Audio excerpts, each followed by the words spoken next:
Welcome to Our Community. Susie Thomas with you this morning. We're going to be finding all about a community garden. And joining us are Dave Angione and Kathy Yaros. Good morning. Good morning. Well, thanks for being here. First of all, where is this community garden located? Well, it's in North Canton. It's behind the North Canton Middle School on Hillcrest. Okay. I think everybody knows right where that is. And Well, you're from the hopefully, area. yes. And how long has this existed? Well, in theory, almost 2 years, but in reality, we opened it this year in April. What is it that made you think, you know what we really ought to have? You know what North Canton needs is a community garden. How did that happen? This is really strange. I was up in the morning getting ready to leave my house for work, and I was thinking about my garden. And so I thought, and I have no idea where this thought came from. It just was like, we need this community garden. It would be a really cool thing to have in North Canton. And so I went down, a couple of days later, I went down to Canton at the farmer's market and was talking to somebody from Stark Fresh. Stark Fresh about wanting to do this. And so he knows Kathy and was talking to Kathy, and they were talking somehow about that. And he said, oh, there's somebody that I was just talking to that wants to do a community garden in North Canton. And then he said, well, she said, who is that? And I said, oh, David Angione. And said, oh, I know him. So that's where it all kind of got started. So did you two know each other prior to the community garden? Yeah, Dave and I have been friends for years. Yes. But you didn't know that each other wanted to have a community garden. Not this particular thing, but we all have this interest. The third part of our group is Sue Hicks, who happens to be my best friend. Oh, neat. And she and I have talked about this for a long time, and she was very interested in getting it going. So when we heard that there was another person that we knew, we became a trio, which is a very strong leadership model. That's really good. Yeah, at any given time, two of us are ready to quit, and the third one cheers them through that. Always somebody to lift the others along.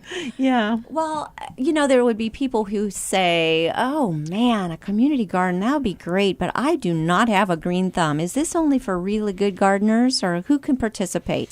No, anybody can come and do this. And matter of fact, that was part of the vision that we had was for those people who have never, ever planted a garden or have their children and stuff. And that's what we wanted. We wanted to get the children involved so that because I bet if you ask most kids today, where does a tomato come from or your lettuce, and they would say The grocery store. The grocery store, exactly. And so that was part of our vision for this, was to get them educated on and getting them possibly liking to eat vegetables. So this is a learning garden. Absolutely. That's And cool. It has been beyond our wildest hopes. The real story is that we're growing a community in the community garden. We have people that have never, ever gardened. I can tell you a couple stories about them. One's a young lady that I've known through the YMCA for years, and she's getting married soon, and she took a plot, and she knew absolutely nothing about this, how to grow. So she was always calling Sue, because Sue's kind of our go-to gardener. She really is an avid gardener. And she'd say, what's wrong with this plant? There's white things all over it. And Sue's telling her, well, those are blossoms, and those are going to turn into peas. And she goes, well, what do I do with those?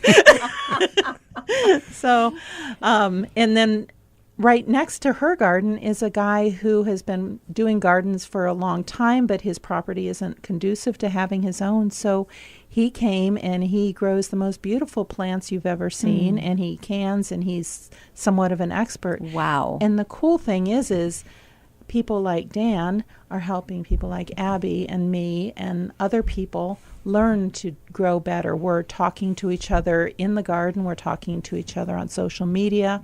We're engaging people that aren't even involved with the community garden with a plot through our education classes, and just being out in the community. It's just a really cool thing. How large of an area are we talking about? What's a plot? Well, we have 12 rental plots, and they're 4 feet by 8 foot raised bed gardens, which does a marvelous job. It's less weeding. It's easier to grow, a little bit easier to work with, and it's very defined, and it's not overwhelming at that size. Are you talking about when you actually kind of plant in a box and it's kind of up off the ground? It's not off the ground. It's on the ground, but there are boards that we have 8 inches of soil in there, and then the ground is under there, so the roots can go deeper. And so that keeps a very neat-looking appearance. So we have 12 of those, and then we have 7 more what we call community learning gardens that have several purposes, but the coolest part of that purpose is anything that comes out of those gardens goes to the Stark County Hunger Task Force. That's wonderful. So we have someone from Zion Lutheran, a volunteer from the pantry over there, who comes over the day before they distribute and picks anything that's ready to go. That way it gets to the people who need it at the most appropriate time. We also run a little mini produce and food drive because people who have to use the food pantries don't always get fresh fruits and vegetables. So if you have a little extra on those days, it's wonderful. Very appreciated.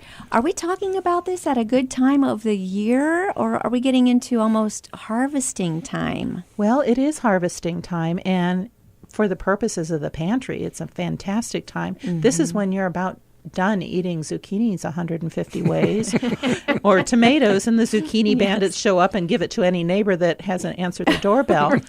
So why not give it to people who need it most and can use it and appreciate it? I think the one thing there, Kathy, is, as you said, the young lady not knowing what to do with peas that she's just picked from the garden. I think a lot of folks that are going to the food pantries don't know what to do with a zucchini either. Are there is there somewhere to learn how to prepare some of these kinds of fresh fruits and vegetables that might not normally be in one's cooking repertoire? Well, if they have any internet access, there are a million ways. And, the library has free computers. So if they don't have a computer, of course, there's also tons of cookbooks at the North Canton Public Library, which is a great resource, or any of our libraries. But online, I am an avid cook, and I still just go online and I'll say, this is what I want to do, and I run a search, and I can find all kinds of recipes to try. I've done that so many times, where I look at what's in the cupboard and I Google those things and come up with a recipe. It's really amazing. Zucchini, tomatoes, and onions. What do you got? Throw some capers on there and you're good to go. Amen. It's just so amazing what you can find when you Google. Well, and it's such an easy way, but you don't have to spend money to find these things. No. Whether you need the food pantry or not, the resources are very easy to find. You said the word classes a bit. Yes. There are gardening classes with this community garden? Well, we've worked with the Ohio State University Extension. Wow. And they're all about the agriculture. And they have a crew of master gardeners that, as part of their master gardenership, they have to teach classes, and they're usually very, very willing to share this knowledge with us. So they will conduct little classes for us. Or Cindy Petiti is an organic gardener. She knows everything. Oh, my gosh, yes. And she's come out to the garden and done one of the things that we do at the garden is we don't allow chemicals to be put on, like Miracle Grow and Roundup and things like that. Good. So we're trying to do an organic garden. And so Cindy's come out and done educational pieces and then just walked around and looked at the plots and answered questions like, what's going on? Why is this plant turning yellow? And she's done some wonderful things. Any of our classes, are free. We advertise them on our Facebook page, and anyone can come to them. Have you seen, let me jump in there. Have you seen children doing this? Are children getting a chance to learn gardening? Oh, my gosh. There You're you go. leading into my favorite story. Yay, well, let's have it. I'm finding myself in a grandmother role. My son is with a woman with 3 children, and as part of my getting to know these children as a part of their family, we took a plot together, and we're all working it together. The youngest little girl does not like vegetables, adamantly does not like vegetables. And it's been my goal not only to have something in common with these children, but to see Riley eat some vegetables. So we grew some lettuce, and I watched her eat a piece of lettuce right out of the garden. And was it just amazing for her to see? Well, she claims she didn't like it, but she didn't spit it out. Okay, that's a but victory. She's found that she really loves to do the gardening part. In fact, they've even done a few container gardens on their patio since then. And it's something that we can talk about together that isn't, what'd you do at school today and how's school doing, that kind of stuff. The little boy, he is really excited about his carrots that he planted, and he can't wait for them to come up. So this was a very dry summer. Yeah.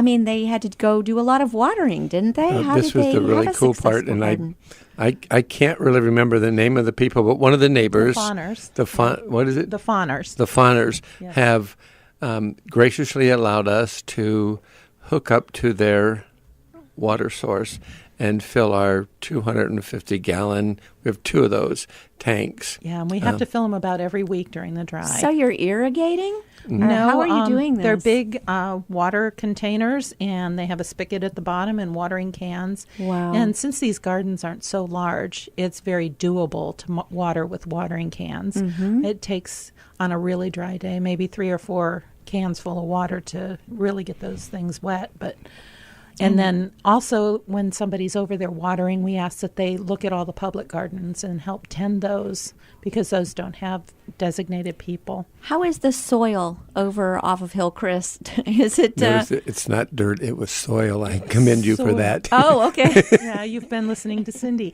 I have. Yeah, it's we actually purchased organic garden soil for our beds. You should have seen the kids. One of the other cool things that we do is we engage a lot of volunteers, specifically, for the most part, scouts. We have a Boy Scout troop and a Girl Scout troop that love to come and help volunteer. And you should have seen these kids the day we were building and filling the garden beds. It was just the coolest thing, seeing all those kids. They were like little bees. Many in our listening audience, this is no biggie. Mm-hmm. We have a lot of farm families, wonderful farm families in this location in our area. But we also cover a lot of urban area where this is brand new. This is just a brand new idea. Are you willing to let some kids come? You said scouts came, so kids could come from maybe some after school programs or something and come and learn gardening from the learning aspect of the community garden? Absolutely. We have the public beds available that they can come in, and we would love to meet with them if they want a little instruction, or we can contact one of our master gardeners to teach them more. It's been one of the warmest experiences is watching older people teaching younger people. That when the Girl Scouts were planning their garden bed, and they donate all their money or all their produce back to the Hunger Task Force as well in their bed. But one of the girls' grandmothers came and taught them how to plant plants. Some of these girls had never ever done that. Other people in our group, some people live in apartments and don't have the space. Right. Some people have yards but not great soil, sun, or water source. There's just a lot of different people Lots that of are options. involved. We have volunteers, adult volunteers that just like to come out and work in the garden. Yes. They don't have a plot. They just want to help. I'm just thinking how neat it would be for a family that maybe receives assistance in some way to come, almost like Habitat for Humanity, to come and work a little bit in the garden and then get to enjoy the literally fruits of your labors. Absolutely. To be able to pick what they grew and then serve that on the table that night. What a great experience. And that's part of the whole concept that we had is to teach them and it started out with a different theme, and I don't even remember what that was anymore, but it's become a garden and so much more. That's kind of what our theme has become, and it is that whole learning thing and the after-school programs, the stuff that we want. And you mentioned that was this the right time of the year? And we're preparing to get our gardens prepared for winter and overwinter. And I was listening to Cindy last week, or this past Saturday, talking about how to prepare your garden for winter, and I learned a lot from that. And that's something that we may have her come and do a class, or someone come and do a class about how to put the beds to sleep. Kind of funny putting your bed to It sleep. does sound funny, putting the But that's bed to what we sleep. need to do. And yeah, and it's just the scout. What was it? The scouts got his Eagles. Did it for his Eagles. I forget. C.J. Hicks, Yeah. one of the Boy Scouts, actually did this as his Eagle project. Very cool. So And, it's just wonderful involving kids. His dad was involved, and Dan Yeah, one of taught our him gardeners. how to build, because he built the 4x8 beds for us. Yeah. And Dan was teaching him, that never ever knew each other, come together to make this project work, and that's Those moments are the best. Yeah. There's one other garden bed that it warms my heart. All of our gardeners are just such a diverse group of people, but the one, we have two young adults. I mean, and they probably wouldn't be the type of people that you would figure would be gardeners. You'd probably look at them as maybe a gamer or something like that. But they've done research, and they grew all of their plants from seeds in their apartment in the how window. And it's been a joy, when we say come and see what's coming, and he's like, wow, Yeah, very, very cool. We are visiting with Dave Angione and Kathy Yaros, talking about the North Canton Community Garden. Going to take a real short break here. We'll be back after these words. You're listening to Our Community.